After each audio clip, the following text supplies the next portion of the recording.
안녕하세요. 약의 진심인 편 유약사입니다. 약국의 영양제 상담을 하러 오시는 분들에게 제가 먼저 꼭 물어보는 말이 있습니다. 영양제 왜 드시려고 하시는 거예요? 인데요.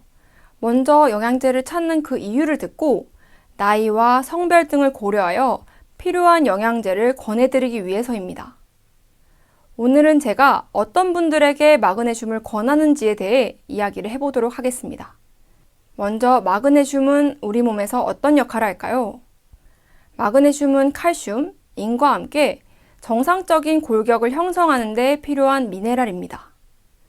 뼈뿐만 아니라 DNA와 단백질 합성에도 필수적인 성분이고 탄수화물 대사 등에 관여하여 에너지 생성에 중요한 역할을 합니다. 마그네슘은 주로 통곡물이나 두부, 견과류, 고등어, 바나나 등에 함유되어 있습니다. 우리가 주로 쉽게 접하는 음식이기 때문에 마그네슘이 부족하지는 않을 것 같은데 많은 전문가들이 식품으로부터 오는 마그네슘 섭취량이 실제 필요로 하는 양보다 부족하다며 섭취의 중요성도 강조하고 있습니다. 혈액 중에 존재하는 마그네슘은 체내에 존재하는 총량의 1% 정도밖에 안 되기 때문에 칼슘이나 철분처럼 혈중 수치를 검사하는 방법은 체내 총 마그네슘 양을 평가하는 것이 어렵습니다. 혈액 검사에서 마그네슘이 정상치로 나온다고 해도 실제 총량은 부족한지, 부족하지 않은지, 만약 부족하다면 얼마나 부족한지를 알 수가 없습니다. 그러므로 증상이나 기저질환을 보고 마그네슘이 부족한지 아닌지를 예측해야 합니다. 제가 어떤 경우에 마그네슘이 부족하겠구나라고 판단하고 마그네슘을 권해드리는지 알려드리도록 하겠습니다. 우선 직접적으로 마그네슘이 부족할 때 발생하는 증상을 호소하는 경우에 권장하고 있습니다. 잠을 잘 못 주무신다거나 근육통, 두통, 신경통 등의 통증은 마그네슘이 부족하다는 신호일 수 있습니다. 뿐만 아니라 근육 경련, 떨림, 우울감, 심한 생리전 증후군도 마그네슘 부족에 의한 것일 수 있습니다. 그 다음으로는 마그네슘 부족이 발생하기 쉬운 분들에게 권장해 드리고 있는데 첫 번째는 소화 불량이나 설사가 잦은 분들입니다.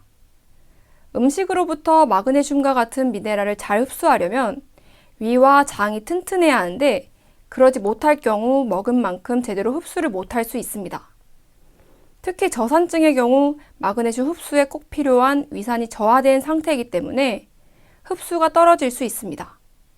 그렇다고 음식을 무한정으로 먹을 수는 없다 보니 마그네슘 영양제를 통해서 흡수하는 총량을 증가시키기를 추천합니다.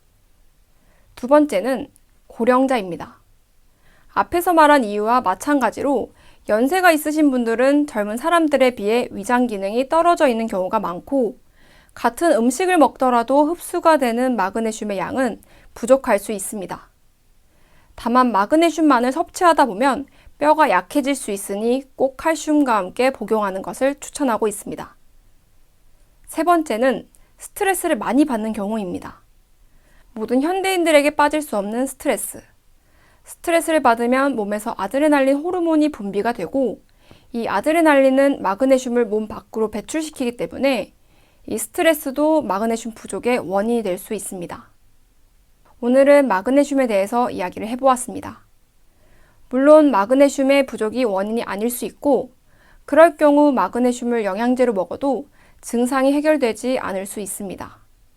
하지만 방금 이야기한 증상 중에 하나라도 해당이 된다면 내 몸에 마그네슘이 부족한 것은 아닌지 한번 고려해 주시길 바라겠습니다.